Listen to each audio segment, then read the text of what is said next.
যেমন ওখানে সাল্লু কামারা আইতুমুনি উসাল্লি, তাহলে ওই কথাটা থেকে দেখাই সাল্লু কামারা আইতুমুনি উসাল্লি, তোমরা সালাত আদায় করো যেভাবে আমাকে সালাত আদায় করতে দেখছো।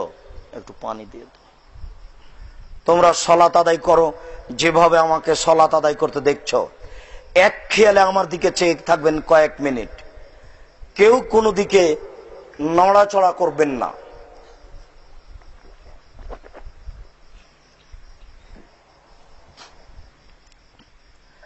আল্লাহু আকবার বলার পূর্বে জরুরি কয়েকটা কথা।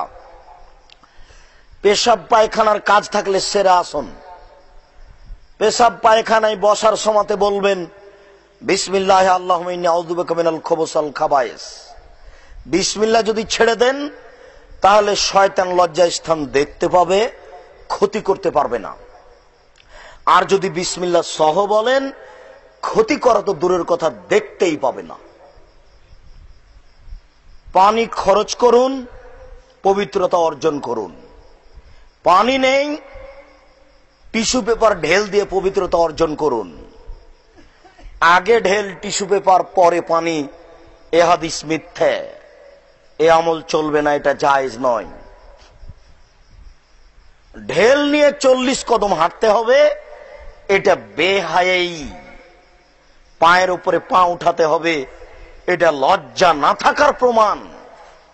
এই কারণেই একজন মাঝহাবী মানুষ মাওলানা আশরাফ আলী থানভী হানাফি রাহিমাহুল্লাহ কত দিন আগে ভারতের মাটিতে তিনি এই কথা লিখে গেছেন যে টিস্যু পেপার বা ঢেল কুলুক নিয়ে 40 কদম হাঁটা, পায়ের উপরে পা উঠানো একেবারেই বেহায়াই। আপনি ওখানে ঢেল নিয়ে অপেক্ষা করুন, তারপরে উঠে আসেন।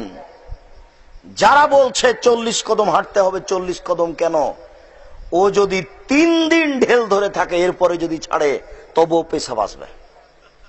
তার মানে ওইটা তার নিয়ম হয়ে গেছে, তার একটা বিবেক ওই গতিতে চলে এসেছে। আরেকটা জিনিস, পবিত্রতা অর্জন করার জন্য তাকে ঢেল ধরা লাগে, তার বউকে ধরা লাগে না।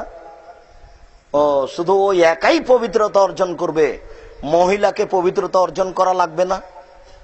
ও যে ঢেল ধরা জরুরি মনে করছে, তো তাদের মহিলারা কেন ঢেল ধরে না?